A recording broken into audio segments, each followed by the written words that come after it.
चर्चेमध्ये सहभागी होण्यासाठी मान्यवर पाहुणे आपल्यासोबत जोडले जात आहेत। आपण सुरुवातीला या पाहुण्यांची ओळख करून घेऊया। आपल्यासोबत स्वतः बार्शीचे अपक्ष आमदार राजेंद्र राऊत जोडले जात आहेत। आपल्यासोबत असणार आहेत मराठा आरक्षण अभ्यासक बाळासाहेब सराटे, आपल्यासोबत असतील मनोज जरांगे पाटील यांचे कट्टर समर्थक गंगाधर काळकोटे आणि आपल्यासोबत मराठा आंदोलक अण्णासाहेब शिंदे असतील। ज्या अण्णासाहेब शिंदेंनी बार्शीमध्ये बॅनर लावून प्रश्न विचारले मनोज जरांगे पाटील यांना, पण त्याच्या आधी आपल्याला जाणून घ्यायचं आहे की मनोज जरांगे पाटील यांना घेरतंय कोण, आतापर्यंत या आंदोलनाच्या मध्ये कोण कोण त्यांना घेरलेलं आहे। आपण पुन्हा एकदा ते ग्राफिक्सच्या माध्यमातून बघूया की मनोज जरांगे पाटील यांना नेमकं कोण कोण आतापर्यंत घेरलेलं आहे। प्रसाद लाड यांचं नाव आपण बघितलं, प्रसाद लाड यांनी टीका केली त्यांच्यावरती। नितेश राणे आहेत आणि त्याचबरोबर नारायण राणे सुद्धा मनोज जरांगे पाटील यांच्यावर टीका करताना आपल्याला दिसतात। आणि आता हे नाव राजेंद्र राऊत हे सुद्धा आता मनोज जरांगे पाटील यांना टार्गेट करतात। प्रवीण दरेकर सुद्धा त्यांच्यावर, आणि प्रवीण दरेकरांनी सांगितलं की ईडब्ल्यूएसचे मारेकरी आहेत मनोज जरांगे पाटील, का ते तसं म्हणतात या सगळ्याबद्दलची चर्चा आपण करूया। आपल्या सोबत आता मान्यवर पाहुणे जोडले गेलेले आहेत। स्वागत आहे बाळासाहेब सराटे आता आपल्या सोबत जोडले गेलेले आहेत, गंगाधर काळकोटे सुद्धा आपल्या सोबत जोडले गेलेले आहेत, मनोज जरांगे समर्थक आता आपल्या सोबत आहेत आणि थोड्याच वेळात आपल्या सोबत राजेंद्र राऊत स्वतः जोडले जाणार आहेत। मी सुरुवातीला गंगाधरजींकडे जातोय। गंगाधरजी, ज्या प्रकारचं आता हे सगळं आंदोलन सुरू आहे, तुमच्यावरती पहिल्यांदाच इतक्या टोकाची टीका करण्यात येते, तुमच्यावर आरोप केला जातोय, तुम्हाला प्रश्न विचारला जातोय की तुम्ही महाविकास आघाडीच्या नेत्यांकडून लेखी कधी घेणार आहात आणि त्याच्याबद्दलचे प्रश्न तुम्हाला बॅनरच्या माध्यमातून विचारले जात आहेत, म्हणून तुमचा विरोध आहे का? नाही, प्रश्न विचारण्याला विरोध नाहीये, परंतु प्रश्न विचारतय कोण याला फार महत्व आहे। सत्तेमध्ये असलेल्या माणसांनी विरोधकाला प्रश्न विचारायचे नसतात, सत्तेमधल्या लोकांनी निर्णय करायचे असतात, त्यांना निर्णयाचे पूर्ण अधिकार असतात, स्पष्ट बहुमत असतं, त्यामुळे सत्तेमध्ये बसलेल्या लोकांनी तो निर्णय घेतला पाहिजे। परंतु सत्तेमधलेही बाकीचे कुणीही बोलत नाहीत। भाजप आणि फडणवीस साहेबांच्या जवळचे लोक जाणून बुजून मनोजदादांना टार्गेट करतायत। मराठा समाजाला ओबीसीतलं 50% आतलं कुणबी म्हणून 19% आतलं जे आरक्षण आहे, जे आमच्या नोंदी मिळालेल्या आहेत, काही त्या आधारे सगळे सोयऱ्याची जी अधिसूचना सरकारने काढली होती ती न देता जाणून बुजून सगळीकडून वर्ष झालेला असताना कुठलेच प्रश्न निकाली काढायचे नाही, कुणबीच्या नोंदी निघत असताना त्या नोंदी दडपायचं काम करायचं, व्हॅलिडिटी आमच्या प्रमाणपत्रांची द्यायची नाही, सगळ्या बाजूने मनोजदादांची आणि मराठा समाजाची कोंडी करायची। आणि मग जर मनोजदादांनी ह्या सगळ्या पार्श्वभूमीवर 1 वर्ष झाल्यानंतर जर सरकार आरक्षण देत नसेल तर राजकीय भाषा बोलली किंवा निवडणुकीच्या रिंगणात आम्ही उतरणार असं जर बोललं तर जाणून बुजून आमच्यावरती महाविकास आघाडीच्या बाजूने आम्ही आहोत असा आरोप केला जातो। परंतु आम्हाला ना आघाडी जवळची ना महायुती जवळची, आम्हाला फक्त अखंड मराठा समाजाला आणि मनोजदादांना मराठा समाजाचं हक्काचं कोर्टात टिकणारं आरक्षण पाहिजे। आणि आमचं आरक्षण मनोजदादा सांगतात त्याप्रमाणे ते ओबीसीत आहे, 50%च्या आत आहे आणि तशा नोंदीही आमच्या अनेक भागात आहेत, अनेक लोक आमचे ओबीसीत आहेत। विदर्भात असेल किंवा कोकणात, विदर्भात असेल, पश्चिम महाराष्ट्र असेल, कोकणात असेल, या सगळ्या भागात बऱ्याच अंशी आणि मराठवाड्यातही बऱ्याच अंशी लोक आता 50%च्या आरक्षणात पूर्वीपासून आहेत आणि आताही आमच्या नोंदी निघतात, त्यामुळे अनेक प्रमाणपत्र आमचे निघालेले आहेत। परंतु जाणून बुजून हे राजकीय षड्यंत्र करून मनोजदादाला आणि मराठा समाजाला बदनाम करून मराठा समाजाच्या आरक्षणावर फक्त राजकारण होतंय, हे दोन्ही बाजूने होतंय। परंतु आज प्रश्न असा आहे की निर्णय घेणारे सत्ताधारी आहेत, महायुती आहेत आणि त्यांनी निर्णय करायचा आहे। परंतु जाणून बुजून भाजप आणि फडणवीस साहेब म्हणतात आमचा डीएनए हा ओबीसीचा आहे, मग आम्ही सुद्धा ओबीसीत येतो, परंतु मराठा समाजाला जाणून बुजून मराठा 50%च्या आतल्या आरक्षणाच्या बाजूला ठेवायचं, याचं खूप मोठं षड्यंत्र या महाराष्ट्रात सुरू आहे आणि त्यात काही लोक इन्व्हॉल्व आहेत, त्यामुळे जाणून बुजून आमच्यावरती असे वेगवेगळ्या प्रकारचे आरोप होतात। ठीक आहे, आपल्या या चर्चेमध्ये स्वतः राजेंद्र राऊत सुद्धा जोडले गेलेले आहेत। राऊत साहेब, स्वागत आहे तुमचं। या चर्चेच्या सुरुवातीलाच तुम्हाला सांगतो की मनोज दादांनी एक मागणी केली आहे, माफी मागा नाहीतर बार्शीत येऊन तुम्हाला धडा शिकवणार, तुम्ही माफी मागणार आहात का? माफीचा प्रश्नच उद्भवत नाही, कारण मी सुद्धा चळवळीतला लहानपणापासूनच जसं कळतंय तसं मराठा महासंघातला कार्यकर्ता आहे. असं एकही आंदोलन माझ्या जीवनातलं नसेल किंवा एक विषय असा नसेल की मी त्याच्यावरती काम केलेलं नाही, असा एक विषय असू शकत. आणि ह्याच्या बाबतीतली चौकशी माझी मनोजदादापेक्षा हात जोडून संपूर्ण महाराष्ट्रातल्या मराठा समाजाला आहे की मी केलेलं काम समाजाकरता आणि करत असलेलं आणि भविष्यात करणारं ह्या सगळ्या गोष्टीची पूर्ण तपासणी करावी. आणि जर माझा काही दोष असेल तर मला छत्रपती शिवरायांच्या पुतळ्यासमोर ज्येष्ठ जे मराठा समाजातले जे जुनी जाणती माणसं आहेत, जर काही चूक असेल तर शिक्षा द्यावी. त्याच्याबद्दल माझं दुमत असण्याचं कारण नाही. परंतु असं दादा माफी मागावं लागेल मराठा समाजाची तुम्हाला. राऊत साहेब, तुम्हाला मराठा समाजाची आणि मनोजदादाची माफी मागावं लागेल. तुम्ही मराठा द्रोही वक्तव्य करताय. मराठा समाजाला आरक्षण मिळत असताना तुम्ही तिथं आंतरवलीला येत होते, तुम्ही काय काय शब्द देत होते आणि आता तुमच्या शब्दापासून बाजूला जातायत. मराठा समाजाचं हक्काचं आरक्षण असणारं तुम्ही देतो म्हणून अनेक शिष्टमंडळ म्हणून आले आणि आता तुम्ही बाजूला जाऊन मनोजदादाला बदनाम करायचा प्रयत्न करताय. अखंड मराठा समाजाची तुम्ही फसवणूक केली आणि काल परवाचं तुमचं वक्तव्य हे सत्तेची मस्ती आणि तुम्हाला सत्तेचा असलेला माज हे दाखवतंय. म्हणून तुम्ही मराठा समाजाची माफी मागावी ही आमची मागणी आहे. अखंड मराठा समाज आणि मनोजदादांची. काय चुकलं असेल माझ्याकडनं मराठा समाजाचं 1,00,000 वेळेस माफी मागेल. मनोजदादाचं माफी मागण्याचा प्रश्न उद्भवत नाही. माझं समजून घ्या, ऐकून घ्या माझं. मी तुमचं ऐकलंय की आज मराठा समाजाला येऊन आम्हाला फसवलंय. मराठा समाजाला दादाला गोड गोड बोलून बाबतीमध्ये आमच्या विरोधात उभा राहताय, षडयंत्र करताय तुम्ही मराठ्यांच्या विरोधात. अण्णासाहेब पाटलानंतर जे आंदोलन उभा राहिलं गेलं ऍडव्होकेट शशिकांत पवार साहेबांच्या माध्यमातून किंवा असंख्य मराठा चळवळी, तुम्ही भाजपाची आणि फडणवीस साहेबांची भाषा बोलताय. तुम्ही आतापर्यंत फक्त तिथं आमच्या कार्यकर्त्याला मारहाण करता, मराठा आरक्षण आंदोलन बदनाम करायचं काम तुम्ही करताय. आम्ही आंदोलनापासून पाठीमागं फिरलेलोच नाही. समाजाच्या भूमिकेशी राऊत साहेब, मला एक प्रश्न विचारायचा तुम्हाला. गंगाधरजी मी त्यांना विचारतो. गंगाधरजी मी विचारतो, तुम्ही राजेंद्रजी, तुम्ही कायम मराठा समाजासाठी मराठा महासंघाच्या माध्यमातून काम करत आलेला आहे. हे मराठा समाजाला माहिती आहे, महाराष्ट्राला माहिती आहे, त्याच्याबद्दल काही दुमत असण्याचं कारण आहे. मुद्दा हा आहे, तुम्ही मनोजदादांच्या सोबत सुद्धा कायम राहिलात. आम्ही तुम्हाला अंतरवाली सराटीला जाताना बघितलंय, मध्यस्थी करताना बघितलंय.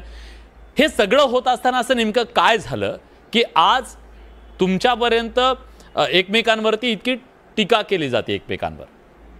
मलाच लक्षात आलं नाही माझ्याकडनं काय चुकलं. ती दादा जवळपास 5-6 वेळेस माझ्याबद्दल बोलले. शेवटी माझ्या ज्यावेळेस दारामध्ये मी सभा घेतो, तुमच्या ताईंना विचारा, आज येतो उद्या येतोय म्हणून तुम्ही मराठा समाजाला, तर मी बोललो. नाहीतर मी एकदा सुद्धा एक शब्द दादांच्या विरोधात बोललो. पण तुम्ही फसवणूक केली असं म्हणतायत. तुम्ही गोड गोड बोलून त्यांची फसवणूक केली असा आरोप आहे. मराठा द्रोही अशा प्रकारची भूमिका तुम्ही घेतल्याचा आरोप ते तुमच्यावर करतायत. खरंच तुमच्या हातून असं काही घडलंय का? द्रोही दिसल साहेब, त्या दिवशी मला पांडे चौकात आमची फाशी द्यायची. मी जर मराठा द्रोही दिसलो, माझ्या कुटुंबाने सहानुभूती मिळवायचा प्रयत्न करताय, परंतु तुम्ही आरक्षण देतो म्हणून आम्हाला जाणून बुजून फसवताय. राऊत साहेब, छत्रपती शिवरायांच्या पुतळ्यासमोर किंवा आमच्या पांडे चौकात फाशी द्या साहेब, माझं काय दुमत नाही. ठीक आहे राऊत साहेब, तुम्ही एक महत्वाचा मुद्दा या सगळ्यामध्ये मांडला की महाविकास आघाडीला तुम्ही लिहून घ्या. काय नेमकी तुमची भूमिका आहे? अहो, मी त्यांना पण लिहून द्या म्हणतो, ह्यांना पण लिहून मागितलं, तुम्ही पण लिहून द्या दोघं जण. मी स्वतः मागणी काल अध्यक्षांकडे केली की मुळातच आरक्षणाचा जो मुद्दा आहे, सुरुवातीला राणी समितीनं आरक्षणाचा विषय आला पुढं, त्यानंतर गेल्या सरकारच्या वेळेस SCBCचं आरक्षण दिलं, हायकोर्टात टिकलं, परत टिकलं नाही, परत गोदापट्ट्यातलं आलं, परत हैदराबाद गॅजेट आलं, परत EWS आलं, परत कुणबीचा विषय नोंदीचा पुढं आला शिंदे समितीचा, परत त्याच्यामध्ये काही अडचणी निर्माण व्हायला लागल्या. दादांनीच तिथं बैठका घेतल्या, त्यांनीच वाशीला गेले, मुख्यमंत्री साहेब त्यांनीच सगळे सोयऱ्याचा विषय केला, त्यांनीच गुलाल उधळला, आम्ही पण गुलाल उधळला. परत त्याच्यानंतर आणखीन उपोषण सुरू झालं, तीव्रता निर्माण झाली. परत आरक्षणाच्या बाबतीमध्ये अधिवेशन बोलवलं, आम्हीही बोललो त्या अधिवेशनाच्या ह्याच्यावरती सभागृहामध्ये, मी पण माझी प्रामाणिक भूमिका मांडली. परत SCBCचं आरक्षण दिलं गेलं, परत आता मराठा कुणबी एक आहेत म्हणतात, परत आता OBCतनं मागली. मी पण म्हणतो ना, OBCतनं आरक्षण देण्याकरता विशेष अधिवेशन बोलवा आणि OBCतनं आरक्षण मिळण्याकरता सगळ्याच पक्षांनी अध्यक्षांवरती दबाव टाका. त्या ठिकाणी खरं दुधाचं दूध आणि पाण्याचं पाणी करा, माझं पत्र आहे. मी आज पण ईमेल केला. याच्या अगोदर किती अधिवेशन झाले, का नाही केलं? तुम्ही सत्तेतला मुख्य पक्ष आहात, सगळ्यालाच मी विनंती करतो, मुख्य पक्ष आहात तुम्ही सत्तेतला, तुम्ही अधिवेशन घ्यायला पाहिजे तुमच्या नेत्यांना. फडणवीस साहेबच सगळं सरकार चालवतात, तुम्ही घ्यायला पाहिजे होतं. तुम्ही आता इलेक्शन जवळ आल्यानंतर हे सगळं सहानुभूती मिळवण्यासाठी बोलताय. बोलू नका, ऐकून घ्या. मी तळमळीचा कार्यकर्ता आहे. माझी आणखी चुकीचं नाही, स्पष्ट बोलतो राऊत साहेब. तुम्ही मराठा समाजाला फसवलंय. तुम्ही महायुतीचं म्हणण्यापेक्षा महाविकास आघाडीचे असं आम्हाला ठरवताय, आम्हाला जाणून बुजून असं तिकडे ढकलताय. मला फाशी द्या साहेब. मी जर चुकलो असलो ना, उद्या या सगळी चौकशी 8 दिवस सगळी समितीने आम्हाला समाज प्रश्न फाशी द्यायचा नाही. तुम्ही मराठा समाजाला ओबीसीतलं आरक्षण देतो म्हणून आंतरवलीत आले होते. राजेंद्रजी मला एका प्रश्नाचं प्रामाणिक उत्तर हवं आहे तुमच्याकडून. राजेंद्रजी मला एका प्रश्नाचं प्रामाणिक उत्तर तुमच्याकडून हवं आहे. मनोज दादांनी 113 आमदारांना पाडणार अशी भूमिका घेतल्यानंतर भाजपमधल्या मराठा आमदारांमध्ये अस्वस्थता आहे का, आणि ती अस्वस्थता तुमच्या तोंडून व्यक्त झाली आहे का?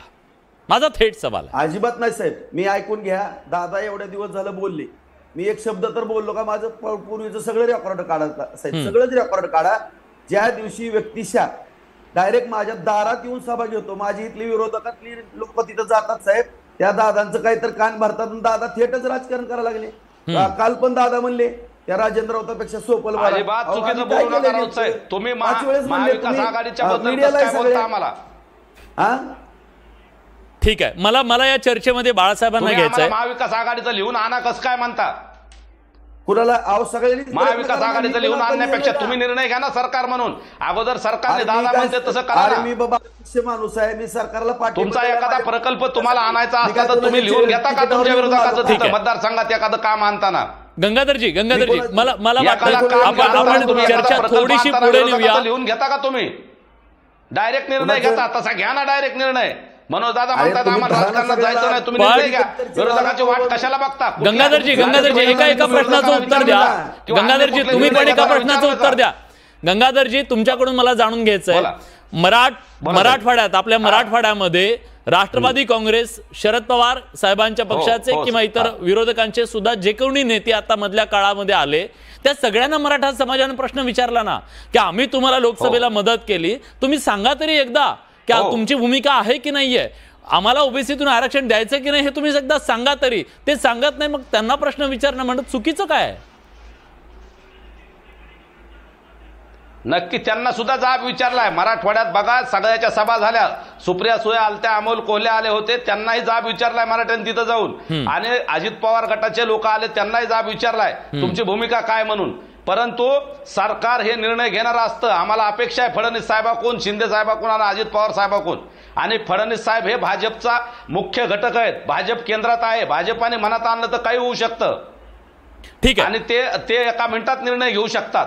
ठीक आहे, तुम्ही त्यांना विचारता. मला बाळासाहेबांना या चर्चेत आणायचं. बाळासाहेब, मी तुम्हाला अगदी प्रामाणिकपणे एक प्रश्न विचारतो, मला अगदी स्पष्ट उत्तर हवं आहे. म्हणजे की जे आहे ते आहे, तुम्ही बोलता जे आहे ते बोलता, म्हणून मी तुम्हाला हा प्रश्न विचारतोय. चर्चेत सुद्धा एवढ्यासाठी तुमचं मत महत्वाचं आहे. खरंच या आंदोलनामुळे आता राजकीय भूमिका घेतली गेलेली आहे. आंदोलन कालपर्यंत सामाजिक होतं, राजकीय भूमिका घेतल्याच्या नंतर हे वादाचे फाटे फुटतायत का? एक लक्षात घ्या, मराठा समाजासमोर आता 4 पर्याय आहेत. त्यातला कोणता तरी एकच पर्याय घेतला तर मराठा समाजाचं यापुढे हित होणार आहे. सगळ्यात पहिला पर्याय आहे, जर तुम्हाला वाटत असेल मराठा समाजाला सगळ्यांना मिळून की महाविकास आघाडीला आपण जर पाठिंबा दिला समाजाने आणि त्यांचं जर सरकार बनवलं तर आपल्याला पूर्णपणे पाहिजे तसं आरक्षण ओबीसीतून मिळू शकतं. हा पर्याय एक आहे. तो नसेल मान्य तर तुम्ही महायुतीवर विश्वास दाखवा, त्यांच्याकडे मागणी करा, त्यांच्याकडून तुम्ही कमिटमेंट घ्या आणि त्यांना पूर्ण पाठिंबा देऊन त्यांचं सरकार आणा.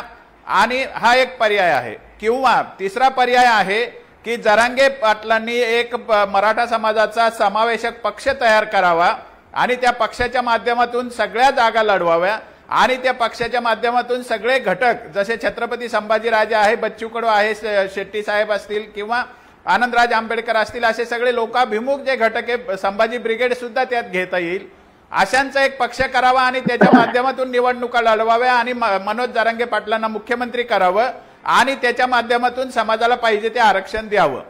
हे जर तिन्ही पर्याय नसतील तर एक शेवटचा पर्याय मराठा समाजासमोर आहे, तो म्हणजे आपण फक्त सामाजिक भूमिका घ्याव्यात आणि आपल्या ताकदीच्या जोरावर जे कोणतं सरकार उद्या अस्तित्वात येईल त्याच्याकडून आपलं काम करून घ्यावं, पाहिजे ते आपल्या मागण्या पदरात पाडून घ्याव्या. पण तेव्हा आपण पूर्णपणे सामाजिक असलं पाहिजे. आपण कोणत्याही पक्षाला टार्गेट करता कामा नये किंवा कोणाकडूनही अशी वेगळी अपेक्षा ठेवता कामा नये.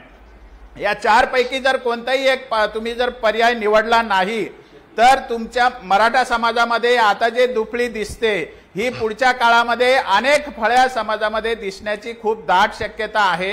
हे मी वारंवार आता सगळ्यांना मी विचारतो आता काय झालंय. हा प्लीज प्लीज मला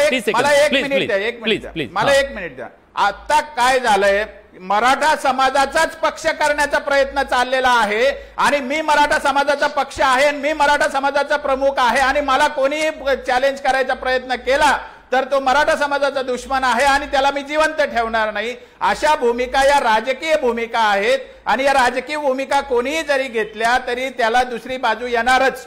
याच्यामध्ये ही गोष्ट सगळ्यांनी लक्षात घेतली पाहिजे. मराठा समाजाचा पक्ष करायला कोणाला पण समाजाने परवानगी दिलेली नाही. तुम्हाला राजकारण खेळायचं असेल तर तुम्ही तुमचा एक राजकीय पक्ष काढा, लोकशाही पद्धतीने समोर जा आणि त्याचा अजेंडा ठरवा आणि लोकांच्याकडून मतं मागा आणि तुम्ही सरकार बनवा आणि पाहिजे ते मराठा समाजाला द्या.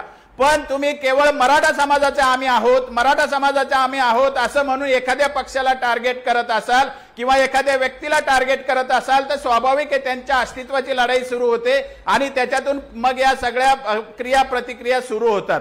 सुदैवाने काल राजेंद्र राऊत साहेबांनी जे स्टेटमेंट केलं, त्यांनी विधानसभा अध्यक्षाकडे एक पत्र लिहिलं आणि सांगितलं की तुम्ही याच्यासाठी विशेष अधिवेशन बोलवा आणि कोण आमदारांचं काय मत आहे ते आजमावा आणि त्या ठिकाणी ओबीसीतून आरक्षण देण्याच्या विषयावर चर्चा घडवून आणा.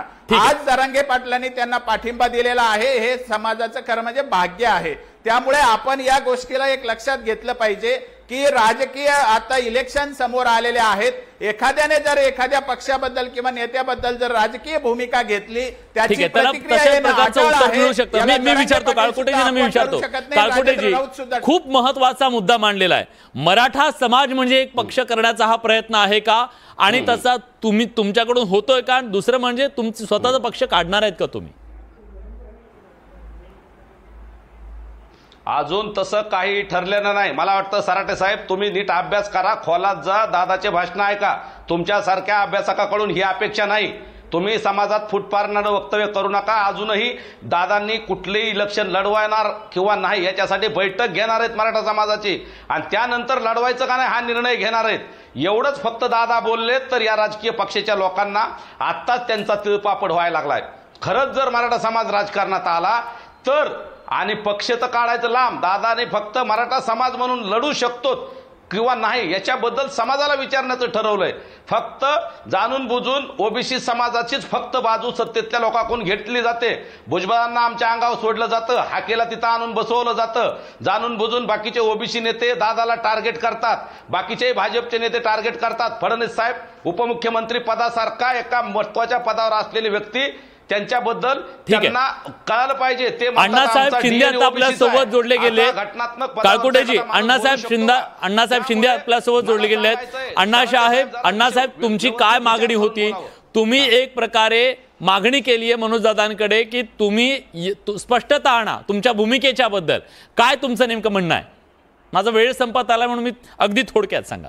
माझा सर्वांना जय शिवराय. माझी फक्त मागणी एवढीच होती की तुमच्या सांगण्याप्रमाणे आपण महायुती सोडून महाविकास आघाडीला मतदान केलं, 31 खासदार निवडून आणले आणि त्या 31 खासदारांनी मनोजदादाला एकाने तरी लिहून दिलं का? तुम्हाला एकाने तरी लिहून दिलं का महाराष्ट्रात की मराठा समाजाला ओबीसीतून आरक्षण पाहिजे? कशाला तुम्ही सामाजिक महाविकास आघाडीला करा म्हणून? तुम्हाला बोलायची काय गरज आहे? तुमची भूमिका दिसते ना. अण्णासाहेब शिंदे तुम्ही कुणाची सुपारी घेऊन बोलताय? सगळ्या महाराष्ट्राला माहिती आहे, मराठा समाजाला माहिती आहे. शिंदे मला एक मिनिट बोलू द्या. बार्शी तालुक्याच्या आमदार साहेबाचा आणि माझा संबंध तुमचा लावायचा अधिकार काय? ठीक आहे, राऊत साहेब बोला. माझ्या समाजाला नम्रपणे आव्हान करायचं, मला विनंती करायची. प्लीज मला मराठा समाजाने काळकोटे साहेब ऐका ना, या सगळ्यातून या आंदोलनाचं सगळ्यात मोठं काय वैशिष्ट्य होतं तर समाजाची एकी होतं. पण आज समाजामध्ये बेकीपर्यंत का ही परिस्थिती आली आहे, का एकमेकांच्या समोर समाज उभा राहतो हे योग्य नाहीये, नुकसान झालंय. मला वाटतं राजेंद्र राऊतजी तुम्ही काय आवाहन करता? समाजाच्या बाबतीत जर काय चुकत असलं मला भविष्यात एक राहणार शिक्षा भोगायला तयार आहे. पण विनाकारण ज्यांनी पण त्यांचा प्रश्न विचारला साहेब, हुकुमशाही नाही. आज मला सुद्धा काल काय म्हणले दादा, गंगाधरजी आमदार साहेबांना बोलू द्या ना. तुमचं ऐकलं प्लीज त्यांना बोलू द्या. आमदार साहेब बोला. साहेब दादा काय म्हणाले काल की कुठेतरी भांडणं झाली ती साहेब आमची, तर काय म्हणाले काल, मी तुमची लेकर बाळ रडवण. म्हणजे कुणी आवाज उठवला की घर जाळल्यासारखं बीड मध्ये करायचं का? आता आम्हाला काय गोळ्या घालायच्यात का? म्हणजे कुणी बोलायचंच नाही का? हुकुमशाही आहे का साहेब? हुकुमशाही आहे का? असं नाही चालणार. तुम्ही जर कोणी प्रश्न विचारले तर एसआयटी लावले की तुम्ही सार्वजनिक झाले, व्यक्तिगत मालक नाही. ऐका ऐका ऐका ऐका साहेब, त्यांचा होऊ द्या. ऐका, माझे हात जोडून विनंती ऐका. तुम्ही ऐकल्यानंतर मला उत्तर द्या. माझी विनंती आहे की तुम्ही सार्वजनिक जीवन जगताय, तुमची स्वतःवरती मालकी राहिली नाही, माझी पण नाही, माझ्यावरती नाही आणि दादांची पण नाही. तुम्ही समाजाचे झालेत, समाज आपला मालक आहे, जनता माझी मालक आहे.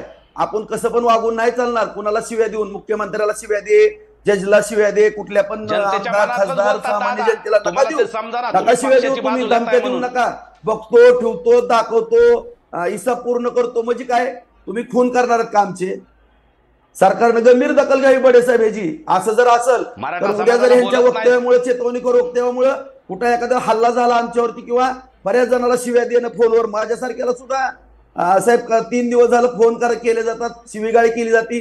हे काय संस्कृती आहे का? छत्रपती शिवरायांनी थांबलं पाहिजे ना एक प्रकारे. लोकशाहीमध्ये एक दोन बाजू असू शकतात, कोणी असं करत नाही. ठीक आहे. हा बाळासाहेब बोला. मान्य आहे आम्हाला, आम्ही त्याच्याबद्दल बोलत नाही. आम्ही असल्या चुकीच्या गोष्टीचं दादाही समर्थन करणार नाही. मला बोलू द्या. बाळासाहेब बोला. अरे बोलू द्या ना मला. आता माणसाला जीव घेत असताना बाळासाहेब बोला. गंगाधरजी त्यांना बोलू द्या. या वेळेला या आंदोलनाला वर्षपूर्वीला प्रतिक्रिया आली दादाचं. गंगाधरजी त्यांना बोलू द्या ना. बाळासाहेबांना बोलू द्या. प्रतिक्रिया आहे, आम्ही ऐकलं तुमचं. बाळासाहेब बोला. ठीक आहे, बोला. सराटे साहेब बोला. अहो, जेव्हा तुमच्या आंदोलनाला वर्षपूर्ती झाली तेव्हा तुम्हाला किती यश आले तुम्ही सांगितलंय ना, की तुम्ही 1.5 कोटी लोकांना कुणबी दाखले दिलेले आहेत आणि इतक्या गोष्टी झालेल्या आहेत. ते जेव्हा तुम्ही सांगताय तेव्हा हे कोणी केलेलं आहे त्या सरकारनेच केलेलं आहे ना ते. मग ते करत असताना फडणवीस तुमचं काम करत नव्हते का? मुद्दा असा आहे की यांना काय म्हणाले तुम्ही? जरांगे पाटील म्हणाले की आता फडणवीसांनी राजेंद्र राऊतांना जानवं घातलंय का? हे कोणत्या पद्धतीचं बोलणं झालं? आपल्या माणसांना तुम्ही जर थोडं समजून घेऊन मोठं हृदय करत नसाल तर काय समाजावर दहशत निर्माण करताय का तुम्ही? आणि मला पण धमक्या देताय का तुम्ही? मी अभ्यास करणार असून माझा अभ्यास कच्चा आहे म्हणून सांगताय का? मुळामध्ये हे सरकारने ज्या गोष्टी दिलेल्या आहेत त्या गोष्टी तर दिलेल्या गोष्टीमध्ये फडणवीस सुद्धा आहे, अजितदादा सुद्धा आहे आणि एकनाथ शिंदे सुद्धा आहे. जेव्हा 13 तारखेचं अल्टिमेटम ऐकून घ्या. 13 तारखेचा अल्टिमेटम शंभूराज देसाईंनी दिला होता. पुढे काय झालं ते 13 तारखेचं? एकदा तरी तुम्ही शंभूराज देसाईला प्रश्न विचारला का? मुळामध्ये असं आहे की याच्यामध्ये राजकारण करू नका. तुम्ही समाजाचे आहात, समाजाचेच राहाल. आमच्यासाठी तुम्ही शिरोधारी आहात, उंच आहात. त्याच्यामुळे तुमच्याकडून समाजाचा पालक होण्याची अपेक्षा आहे. अशा धमक्या देऊ नका ना तुम्ही. आम्ही पण मराठा आहोत, तुम्ही पण मराठा आहे याची जाणीव ठेवा. तुम्हीच फक्त मराठा आहे ना आम्ही कोण आहे हे लक्षात घ्या तुम्ही सुद्धा. मुळामध्ये हे सरकार जर आपल्याला काही देत नसेल, ईडब्ल्यूएस आपलं गेलं असेल, त्याचं कारण संवादाचा अभाव आहे. कोणीतरी सरकार जेव्हा काही अधिवेशन घेते किंवा सरकार जेव्हा काही निर्णय घेते त्यावेळेला मराठा समाजाच्या बाजूने बोलावणं गेलं होतं का? जरांगे पाटील का म्हटले नाही आम्हाला तिथे माणसं पाठवायची आणि त्यांच्याशी चर्चा करा म्हणून?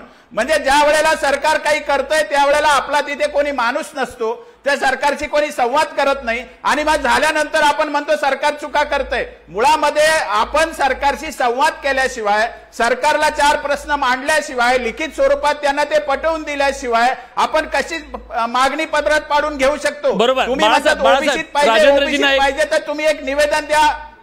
राऊत साहेबांना एक शेवटचा मुद्दा मांडत माझा वेळ संपलाय। राऊत साहेब अगदी शेवटचा आणि नंतर ही गोष्ट आता जी म्हणली ना आपले सराटे साहेब, तीच गोष्ट मी दादांना विनंतीपूर्वक सांगितली होती की दादा, जे रोहित गी साहेब आहेत, जे मालनी घराण्यातले वकील आहेत, मोठमोठे वकील आपण ह्याच्यामध्ये देऊ, जे काय म्हणणं आहे व्यवस्थित आपण मांडू, काय असेल तर सह्याद्री अतिथीगृहावरती बैठक बोलू, वकिलांची फौज उभा करा, कायदेशीर बाजू आपली कमी पडते।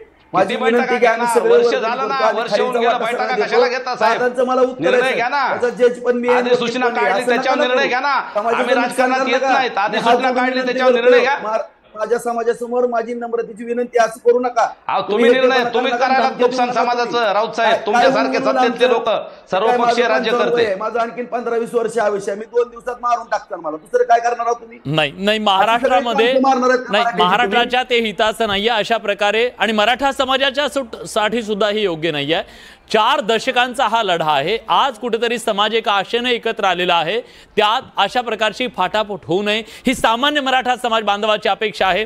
आम्ही जेव्हा हा प्रश्न टाकला तेव्हा मराठा समाजाच्या तरुणांच्या ज्या भावना होत्या त्या तीव्र होत्या। त्यांना हे आवडत नाहीये, त्यांना हे वाद नको आहेत। ते म्हणतात आम्ही हेच बघत आलोय, आता कुठे आम्हाला मिळत असताना हा वाद नको आहे, ही भावना आहे। मला वाटतं आपण या सगळ्याचा विचार करावा, दहशत सुद्धा असता कामा नये आणि वादविवाद व्हायला हवेत एक प्रकारे, आरोप प्रत्यारोप, पण त्याच्यानंतर त्याचं पुढचं स्वरूप येऊ नये ही अपेक्षा आहे। या चर्चेमध्ये आपण सगळेजण आलात त्याबद्दल आपल्या सगळ्यांचे आभार। पण मला वाटतं प्रेक्षकांना आपण दाखवूया प्रेक्षकांना काय वाटतंय। आम्ही जेव्हा हा प्रश्न विचारला तेव्हा प्रेक्षकांचा पोल काय सांगतोय।